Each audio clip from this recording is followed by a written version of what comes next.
Hello and welcome everyone to Liam's Lyceum. I'm your host Liam, aka Hambar, and today I have another tag for you.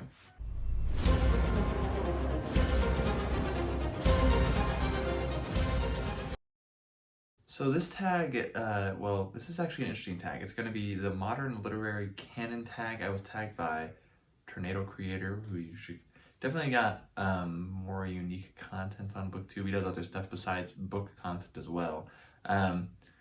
And then it was created by Ink and Paper Blog, though apparently a few years ago, and the tag didn't get around a lot. So Tornado Creator found it, decided to do it, and he tagged some more people. So I was one of those that got tagged. So it only has 3 questions or 3 prompts. They're pretty interesting actually.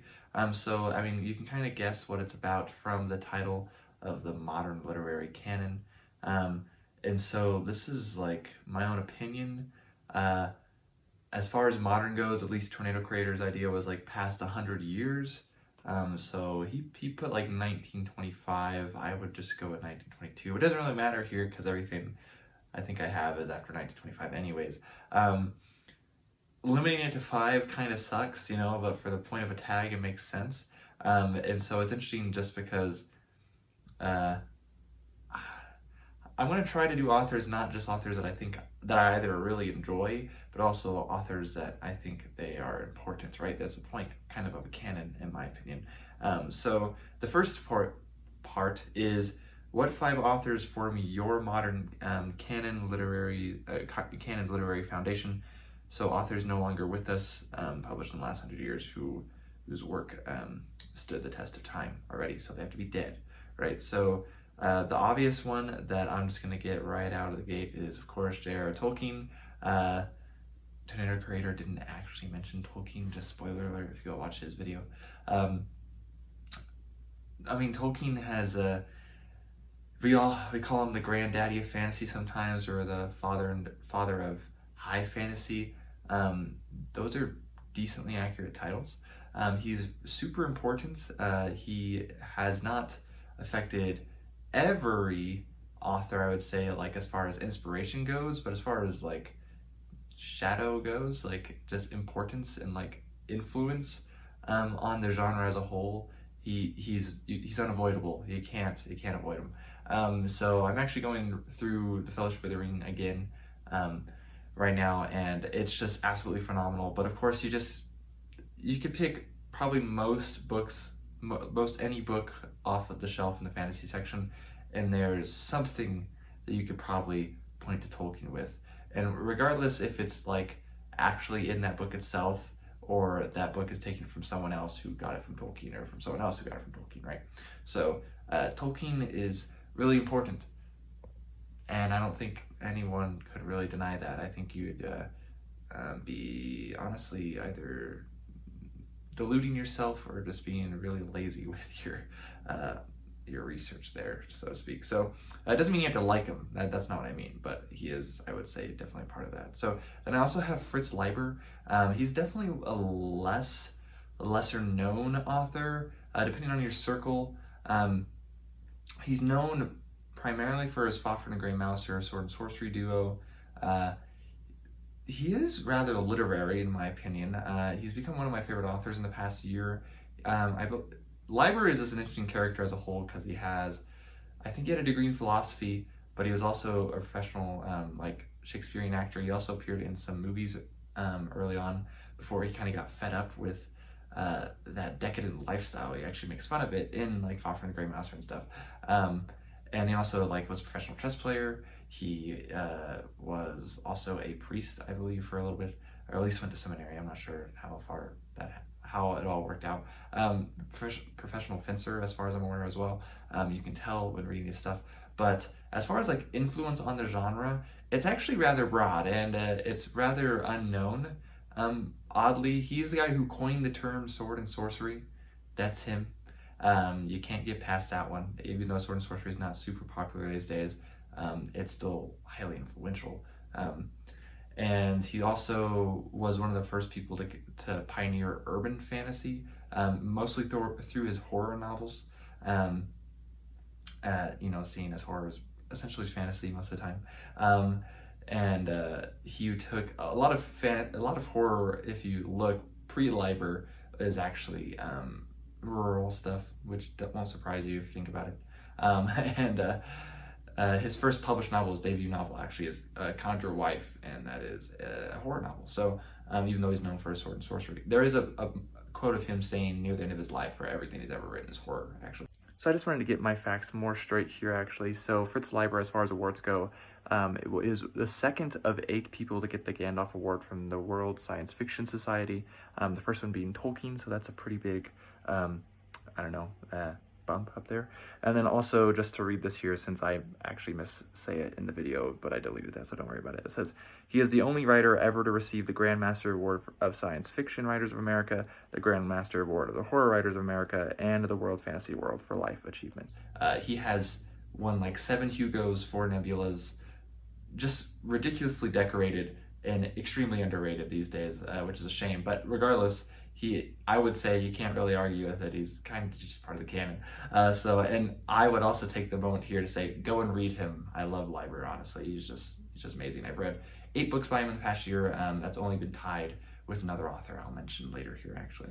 So then the next one I have Gene Wolfe, mostly because of his techniques, his merit.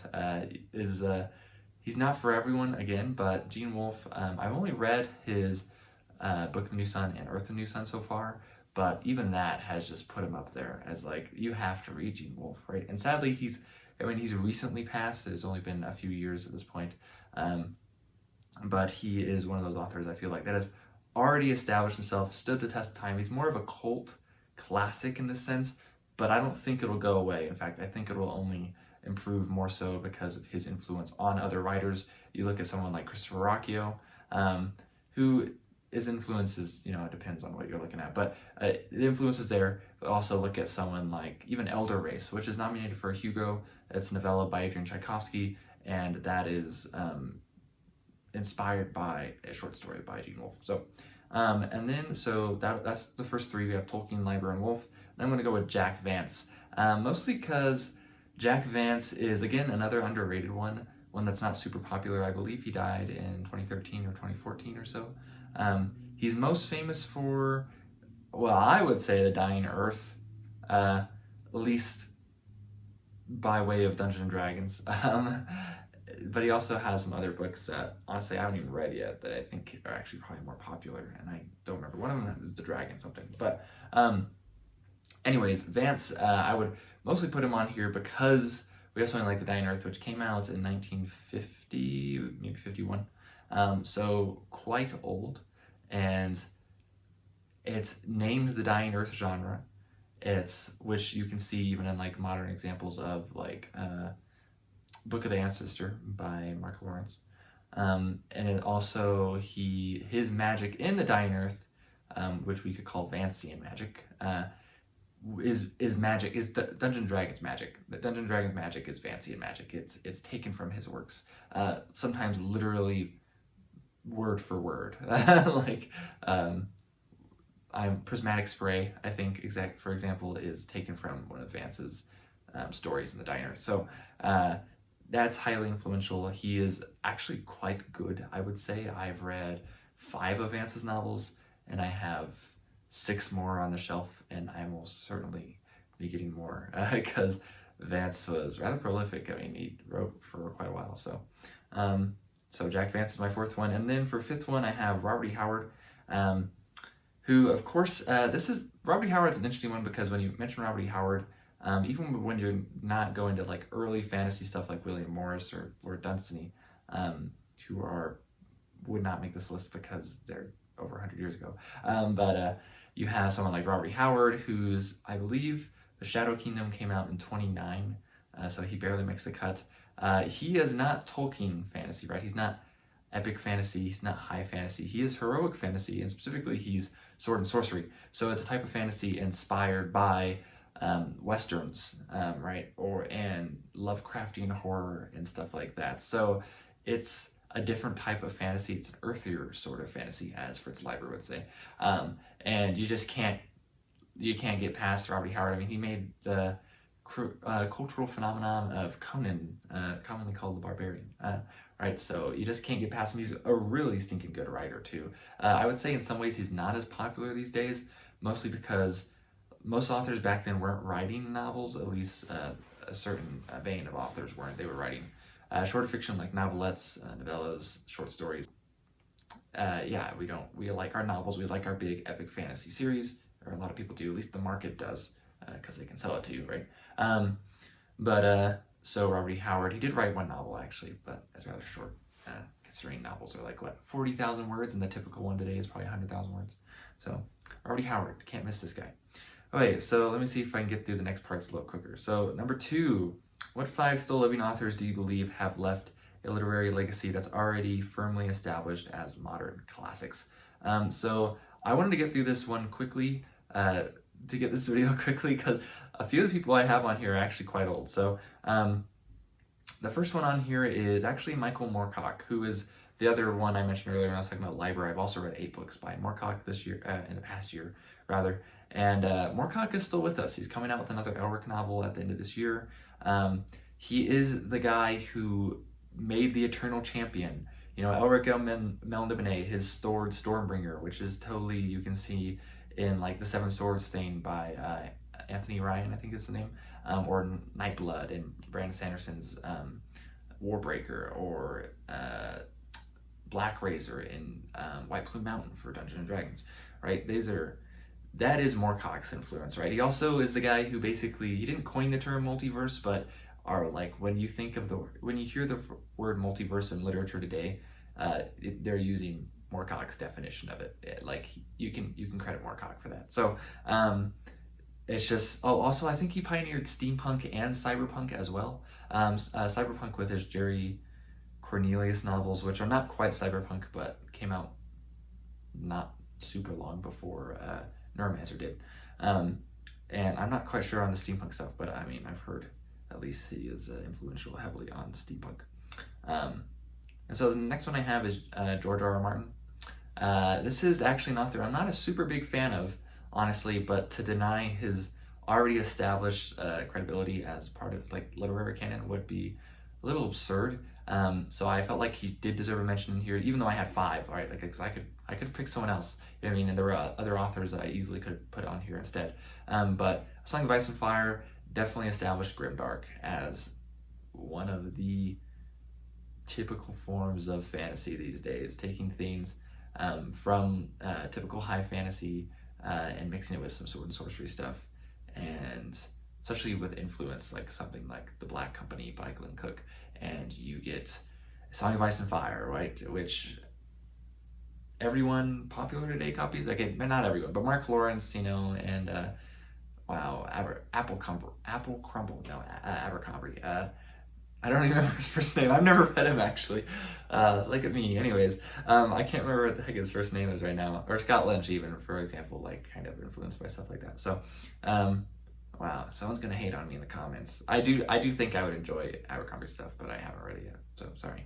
And I also have one on here that most people probably haven't read, and I haven't read a lot of either. And I think she's important for different reasons. That's Lynn Abbey, actually. Her first story I think she ever got like signed was her first story in Thieves World, though I don't think it was the first published. Maybe it is first published, but before that story got published in the first Thieves World anthology, she also got signed on for her, oh man, I'm forgetting the name right now. Darn, Karth can tell me about it in the comments or something. But I think Lynn Abbey is important because a lot of it because of her work in Thieves World. That is one of the best examples of a shared world, you know, by different authors. It's also Sword and Sorcery, so it's also a later Sword and Sorcery, came out in the late 70s. Also her influence, though, with stuff like IP fiction. When I think of IP fiction, I think of people like Paulus Kemp or Richard Lee Byers and Christie Golden, you know, but Lynn Abbey is one of the older ones, right? Because of this Thieves World experience, you know, you can get, if you ever played Ultima, there are Ultima novels written by Lynn Abbey. There are Forgotten Realms novels written by Lynn Abbey. There's a good chunk of the Dark Sun novels written by Lynn Abbey. You know, her Thieves World stuff she just has short stories and anthologies, but she also has Thieves World novels. I'm sure there's a decent amount more that Lynn Abbey has done, especially for things like IP fiction. I know she's done her own fiction as well. But IP fiction, while maybe not super popular, has definitely boomed, and Lynn Abbey's been there since the beginning. And she's still alive, so I can mention her. So, yeah, Lynn Abbey is my third one for prompt number 2. Number 4 is another author. I've only read actually 3 books by this guy. It's Terry Brooks. He is essentially the father of the modern fantasy market, because of the success of his The Sword of Shannara, which I don't actually enjoy. I did enjoy Elfstones actually a lot, and Witch Song is decent. Those are the only 3 I've read so far, and he basically showed the market that you could be very derivative from Tolkien specifically and make money on it, which isn't super surprising. Tolkien was booming in the 60s. The books came out in the 50s, started booming in the 60s. Terry Brooks wrote The Sword of Shannara in 77, I think, or at least it came out in 77. So well into it, and I guess no one had really tapped into that yet. And then you get tons of Tolkien clones for decades afterwards, right? We're getting a little bit more of the market mixed and sharing things around a little bit, but I know Brooks did kind of blend it, it's technically sci-fi, it's post-apocalyptic, right? Shannara is, so definitely a little interesting. He's not completely copying from Tolkien, but at least The Sword of Shannara is, right? And that financial success there, I think he was a lawyer beforehand, so the fact that he went full-time writing, I think somewhere between the second and third book, that's pretty big, and it was pretty big for the market. So and he's still alive. He's 80 something. And then the last one, who is also rather old but still with us, is Larry Niven. I had to put a well-known sci-fi author on here, and one I like actually. I've read 3 novels, again only by Niven. I read them all within a few months of each other, but mostly because I don't know if he's established, or at least firmly established, the big dumb object thing in sci-fi. I wouldn't be surprised if that would be more oh, did Clark write Rendezvous with Rama? Wow, why am I blinking right now? I'm not 100% sure, but it's editing Liam again, but it actually wouldn't be Rendezvous with Rama because I looked and that came out in 73 while Ringworld came out in 70. It might actually be The Wanderer, which is, again, by Fritz Leiber. I have it back there. It's that orange book, which came out in 64, though I know that one was pretty new at the time, and that one has a big dumb object thing of sorts. Anyways, pretty sure Clark's been dead forever, or at least for a decent while. So Niven's still with us, and Niven has some problems. Of course, his character work isn't fantastic, but Ringworld is quintessential big dumb object sci-fi.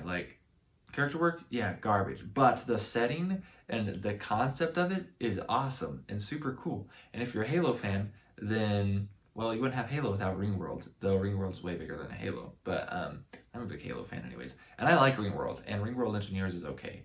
And Integral Trees is okay too. But he's written a lot more. I hear his works written with co-authors are better. But Niven, I still feel has established himself, at least with that one book of Ringworld. You go walk in Barnes & Noble and you're going to see Ringworld on the shelf. And it's probably not going to change for a while. I'd actually recommend you go read it if you want some, was that 70s sci-fi? So, anyways, so prompt number 3, we have what 5 authors who are currently writing, i.e. have released a book in the last 10 years, do you believe are building the literary future? This one is terribly, terribly hard for me to answer, by the way. I put 5 people down here that I think most people will agree with, at least when I give my reasoning. But there's 50 others that I feel I could put on here and have an excuse as to why they should be part of, or they will be essentially part of the literary canon in the future. So the first foremost, Brandon Sanderson. I don't feel I really have to explain this one. He's insanely popular. Give it 10, 20 more years, and I feel he would fit prompt number 2 easily. Someone still alive, already established himself. I think it's only going to get bigger for him. His idea of hard magic has been really influential in a lot of other writers. Whether that's a good or bad thing, that's up to you. Whether that's just a thing and it isn't good or bad at all, right? Also up to you. And so, Brandon Sanderson, though, I don't think anyone, I think anyone can make sense of that one, right? So, I mean, first novel came out 2006, I think, so it's already been quite a while. So, yeah, give it another decade or so, and you can probably fit prompt number 2. Number 3, also, Stephen Erickson. Mostly because his ideas are a little different.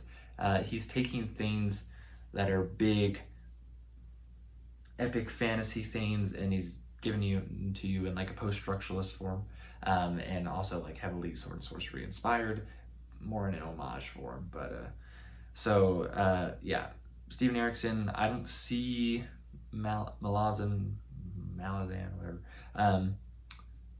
being. I don't see it dying down so much. Erickson's definitely personal choice if you like him or not, but his writing rather. But the grand scope, like the not main character thing going on, I think Erickson does a lot of things right. So I think he could easily be part of literary canon. Give it, it came out in 99? Is that when Guardians of the Moon came out? It came out in the 90s, I think. Late 90s?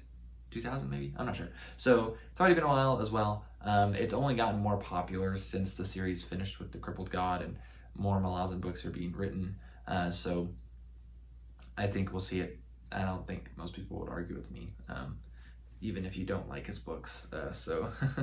Anyways, I mean, I'm also Adrian Tchaikovsky, which is funny that I put it on here, mostly because he's popular in a way, but also because he writes a lot. He writes fantasy, he writes sci-fi that I'm pretty sure is rather hard, but he also writes not so hard sci-fi with something like Elder Race, which is actually the only thing I read by him, and I didn't think it was even that great, to be honest. I don't do star ratings, but if you're curious, I give it 3 stars on Goodreads. Most everyone else seems like be giving it 4 or 5, but I thought it was pretty cool. I also didn't think it was that original because Drip Trap was a little better in my opinion, but it was definitely a different take though, regardless, and it is nominated for Hugo. Take the Hugos as you will. That's still pretty cool. And so, I mean, I only see Tchaikovsky as being someone influential. You know, give it 10 years and we'll see Tchaikovsky with his thing of like Children of Time, or I think Dogs of War and stuff like that. Even his that 10-book fantasy series. Give it 10 more years and a lot more people, I think, will be reading it. I mean, I could be wrong on this one for sure. But I think people will start seeing him as like an Alistair Reynolds type of thing. So, who's not an author I put on any of these, but he probably could fit too. And then we have Christopher Rocchio. I'm not kissing his butt, I promise. I've talked to Chris on the channel, of course, but I mostly want to put on here because even though he's not even like insanely popular, I feel like he could definitely get there. He's relatively early in his writing career. Mostly because I know Sun Eater is kind of popular, but it's also highly successful as far as I'm just gonna say, as far as success goes. I mean, like review wise. So most people like it, and I think Christopher Rocchio's case is a good example of a